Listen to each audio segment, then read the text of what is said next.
I mentioned in our intro what was on the docket today. Now, when I recorded that, there are some things that went down in the sports world that was not a part of the intro that I recorded. So obviously, Panic or Don't Panic right now is dealing with the NFL, but we're going to have to throw in a WNBA Don't Panic or Panic segment, specifically, again, talking about leadership. Napheesa Collier, she said a lot today. She, in her exit interview, she said a lot. She pulled her Jesus moment in the temple and flipped all the tables off and then walked away. But the main thing she said that was stuck out, the best fans in the world, the best players in the world, but the worst leadership in the world. Watching that exit interview and the things that she said and the negotiations that the W was currently in and going to be in at the end of the season, is this a situation now for both parties, the players and the league? Is it time to panic or don't panic regarding the W? I see a lockout happening personally. Definitely time to panic. Like you see, Unrivaled, it's going into a second year. They're they've got benefactors. They've got people who are supporting them and pouring more money into this new league, um, as opposed to the WNBA, who quote unquote they struggle to, I don't know, make ends meet. But they gotta buck up and pay these girls what they're worth.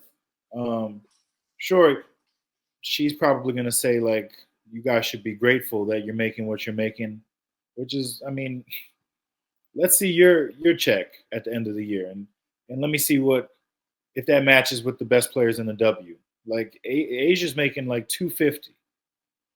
That's a lot for us, but in the grand scheme of things, that's nothing for them. So instead of having them go overseas, they could stay in the states and play. That's why this Unrivaled is so great for these girls, and they get a chance to make money, make good money, and it's a short stint. So the W has some issues coming up. And yes, I do think there's going to be a lockout because, like Nafisa said, there's been no, basically, any talks with the leadership have gone nowhere. And other girls have echoed that when they talked about the CBA and all that stuff, it's not going anywhere. So there's going to be a lockout. And I'm curious to see if that leads to a change in ownership, well, not ownership, change in leadership at the top. If Cathy gets fired or not fired, if they force her out, because these commissioners don't usually get removed from their job unless something happens. But I do think it's going to get to that point, especially with how fired up Nafisa was in this exit interview, where she was dropping gems like what she said about Caitlin Clark, what she said about the refs, and how only losers complain about the refs. I'm like, huh, huh, interesting, very interesting. So she could try to relate to the players with, like I told you guys before, she tried to do the nay nay and dancing with them on the dance floor, try to be relatable. But you're not one of them. You're not one of us. Like you're one of them. Like you're someone who's not for the players. You're for yourself. You're for the product, and maybe not for the product. Because if you're for the product, maybe you would maybe cave to some of the demands of the players because they're not far off from what they're asking. The league is an abject failure. It's an abject failure. It's a shame. They haven't taken advantage of the moment. They haven't taken advantage of the opportunities they have with players like Caitlin Clark coming into the WNBA and the notoriety she brought with her and the already pre-made fan base she walked into the WNBA with. And so for this woman, to Cathy, to sit there and say that, hey, like she should be thankful to us for giving her the platform. No. She didn't need you. She didn't need your platform. As a matter of fact, you don't have much of a platform. The W is not much of a platform, to be quite honest. Okay, there are plenty of people who walk around who are indifferent to the fact that the WNBA games are happening as we speak. Too many when the product is actually good, when there have never been more really good players, more fascinating players in this league. You have completely botched the Angel Reese Caitlin Clark rivalry and not marketing it the correct way. That could have led to a boom in the popularity of this sport, and you haven't done that. You're going to botch it when Juju Watkins gets there for sure. You are certainly going to do that. You botch Paige Becker's rookie campaign and how phenomenal she was. You completely botched that and underselling her, right? So what have you done well? The question is, what have you done well since becoming a commissioner of this league? Because the growth of the sport is not due to you. The growth of the sport is due to a girl from Iowa walking up in here who shoots the ball from 40 feet away from the basket. And she has this fan base that comes in with her. Angel Reese has this fan base that comes in with her, similar to the Larry Bird and Michael Jordan, Larry Bird, Magic Johnson, Larry Bird, Johnson, what the hell, Magic Johnson rivalry. In that same dynamic, and you don't take advantage of that, and you're sitting here on your high horse acting like you've done a good job, like you deserve to stay. When she went up there at Napheesa, when she went up there and said all that stuff, I knew immediately that this woman was done. That there was no way the WNBA could bring her back. The owners could collectively say, hey, we're going to bring Cathy back and have her run this league. That was over with. And the statement confirmed that from the W after all of this, where she didn't deny anything because she couldn't deny it. You can't deny it. You said these things. It would have came back to bite you. So now you're like in crisis management mode. It's too late. She's got you on defense. You're back in your heels. You're digging your heels in, getting pushed. It's over. And the reality of it is that now you're going into a new CBA, a new negotiation here between the NBPA, WNBPA, and the owners. And you're not. This is a battle that you would not have won with Cathy being the face of the owners, like being the representative, sitting across the table from these girls, from these women, in this situation. So there is zero chance that they could bring her back. I knew that was going to be the situation that we found ourselves in the minute she did this. And I also want to say this, in a world where there are a lot of cowards who won't say what needs to be said, Napheesa deserves a lot of credit for stepping up and saying what needs to be said and delivering it in a way that wasn't disrespectful, delivering it in a way that was just really succinct and really on the money as well. She there's a lot of credit for that as well. So I watched it and I was like, this is awesome. I'm proud of her. I don't even know her. I'm proud of her. I don't know her personally. I'm proud of her. So, no, man, the league is in a really bad spot, and there's no reason for it. There are enough really good players in that league to where people should be tuning in. There should be casual fans of the WNBA. There aren't casual fans. Question before we transition, right?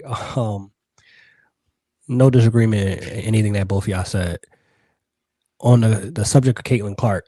So we've seen multiple players, even Asia Wilson, who said she didn't hear what Napheesa said as of yet before her game. But she said, I'm pretty sure whatever she said, I'm standing 10 toes down behind her. We believe her. One of the noticeable responses was Caitlin Clark when asked about it. She said no comment. Do y'all think there's anything to Caitlin being, from what we've seen, the only WNBA player to respond really with no comment? This is a greater point about society. People don't like when I do this, but it's just real. I'm being honest. Okay, historically, white people in situations like this don't speak up. Just historically.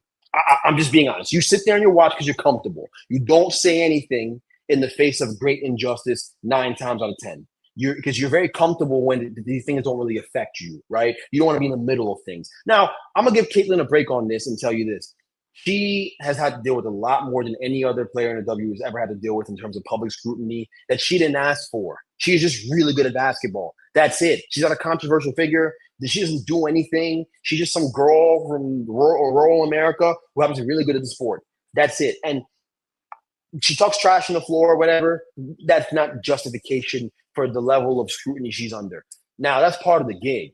That's part of the gig when you're a great player. So no one has to feel bad for her. I'm not telling anyone to feel bad for this person, for Caitlin, but her not speaking up in this moment is not going to age well. She's young. It's not going to age well. I know she just got here to this league, but you're already the most valuable player from a brand standpoint in the sport. And it isn't particularly close. It isn't. You have the best player in the sport, but you're the most valuable. Your brand is worth more than anybody else. I don't think that's a debate. I don't, right? When Sophie Cunningham said it, I think she was absolutely right when she said it. I just think that's the way it is. So this is like a societal thing. I just think that's the way it's always been. I just think that white people are less likely to speak up in the face of something being wrong because there's a comfort in the way that you're able to lead your life day to day, right? But black people are used to having to speak up for themselves, used to having to stand on something, right? And have to point out any kind of wrongdoing because we're faced with wrongdoing every day. It's just the reality of life as a black person in this country. So that's real. That's real, and I think that's a real dynamic. You can't talk about this without bringing it up. I'm sorry, you can't do it. And I'll say it again. Caitlin deserves no. I don't blame her. I understand why she wouldn't want to get her hands dirty, but just remember, this is for the betterment of everybody else in the league as well, right? Like you're making money off the floor. Not everybody else is making $16 million in endorsements off the floor, guys. So it's bigger than you. It's bigger than sometimes this is a real society. It's a societal problem. People are selfish and don't focus on anybody else besides themselves if they're straight. This is bigger than you. This is about the next person. This is about the 12 woman on the bench. This is about all that. So it's not a good look. I hope she looks back on this in a retrospective moment and is like, hey, like looking back, I should have said something. And hopefully she still has time. Hopefully she speaks up. But I didn't think it was a good call at all, and I didn't like it. I think so far since she's been in the league, and we could transition after this. We don't have to stay on this, but I think so far since she's been in the league, she has failed in that regard in understanding the gravity of who she is. And I know people hate this and people, oh my gosh, look at you, LeBron sexuals. LeBron at the age of 18, 19 understood when to speak, what to say, what not to say. Outside of the situation where he did the decision and the not 1, not 2, not 3, 4, 5, 6, 7, media wise, everybody should take lessons. Caitlin Clark, you are the face of the W. You have chosen not to be a part of Unrivaled. You want no parts of it. You have chosen to do that back-to-back seasons. You have chosen not to speak up on situations. You have chosen after you have to get asked 4 or 5 times, hey, how do you feel about your fans being racist towards XYZ? Mm-hmm. It takes multiple efforts to get something out of you. So on that front, she gives kind of like the KD prototype of I just want to play ball, and not saying KD does that because KD has spoken up on things, but she gives I just want to play ball, not realizing and not understanding the gravity of your Caitlin Clark. You don't have that liberty to just I want to play ball. At some point, you're going to have to speak up on these things, or we're going to have serious conversations where it's going to be valid, where you're going to be like, yo, I think her colleagues hate her. And it's going to be because of this, not your play.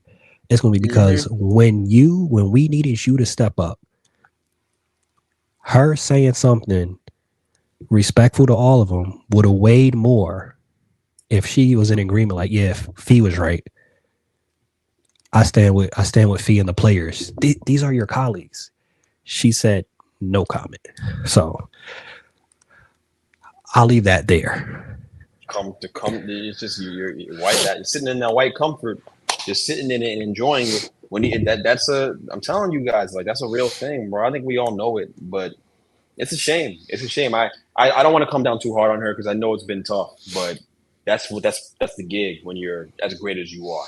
That's the gig. I found it interesting though, like Napheesa bringing that up as a part of her exit interview, like the Caitlyn part. She could have just brought up all the issues, but Caitlyn is the one that weighs so heavily on this league, and having the leader, quote unquote, say this stuff about Caitlyn, like almost shut up and dribble, basically. For her to come out and say that in a private conversation, I mean, I'm sure she said other things, but Caitlyn's the one that this kind of weighs heavier on the league than, like, let's say, like a Dejanay or you think of Chelsea Gray. Gray. Like, Caitlyn's the one who's the quote unquote face of the league because of the movement that's happened in the last 5 years with how big women's college basketball became and how big she was in that sport and how they were supposed to take advantage of this. And then because they're not getting what they want, all right, you thought I forgot about that combo? You thought that was private. That combo you was telling me about Caitlyn being grateful for what we've given her. To get on their knees. Yes, I'm she like, said they should get on their knees. That's what she said. I'm like, a bunch of women and get on their knees. This is crazy to even have that as a part of the conversation and to be so arrogant to like loosely be talking like that. I mean, yeah, Cathy's not long for this job. It's only a matter of time. But I'm not taking away from Caitlyn. She's got to speak up on these important issues. That no comment was, I don't know, felt like a slap in the face for Napheesa, who it was almost, she was asking you to speak up for her by bringing you into the conversation because let's face it, if you take Caitlin Clark out of the league, you lose a lot of fans. Like if she's playing right now, prime time, everybody's watching this game right now. I think a lot of people don't even know that the Fever are playing right now, unless you're really tapped in like that. So, yeah, I think that was 100% strategic by Napheesa to purposely bring her up in the conversation because she could have just said Angel Reese and Paige, but she purposely brought her up, which I think the vets have been trying to throw that alley oop like, hey, get involved. Hey, step up. Hey, we don't hate you. We could actually benefit from you standing up. Hey, come join Unrivaled. We'll give you the highest salary for Unrivaled. We'll actually give you the highest amount of stock that you could have inside Unrivaled. Equity, not stock, equity in Unrivaled. So your colleagues are telling you, we know you're the face because she would get the biggest contract if she joined Unrivaled is what they promised her. And you kind of like stuff your nose up at them. Unrivaled. I'm not going to do it. Hey. See, this is why I wish Paige never got hurt. Because Paige, player of the year, freshman year, best player. And all of a sudden she tears her ACL. She's out for like a year and a half, 2 years. Then who comes in right in that time period? Caitlin Clark. Everybody, the great white hope. She's the great white hope in the WNBA. But Paige is the one who will speak up on certain issues. Paige is the one who is more relatable with these players. Caitlin, she's not really relatable. She plays basketball, but it feels like she's, I don't want to say out there by herself, but even when you watch the Fever play, it feels different when she's on the court versus when she's not on the court. Like, She's very Michael Jordan-esque in the sense that she don't want to speak about nothing because it's going to affect her bottom line. Mm-hmm. She's trying to protect them. She's trying to protect herself. And you don't want to be remembered the way Michael was in this situation, in this capacity, in this scenario here, where you don't speak on things that matter. Okay, you stand for anything. You stand for anything. You'll fall for anything too, man. It's nonsense. So I hope she figures it out and grows up in that regard. But if the girls don't like her next year and you start to see some animosity, if we go this whole lockout and she says nothing, and you see her taking some hard fouls and some woes, just understand like that's why. Like if they throwing dildos at her head, just know that's why. That's why.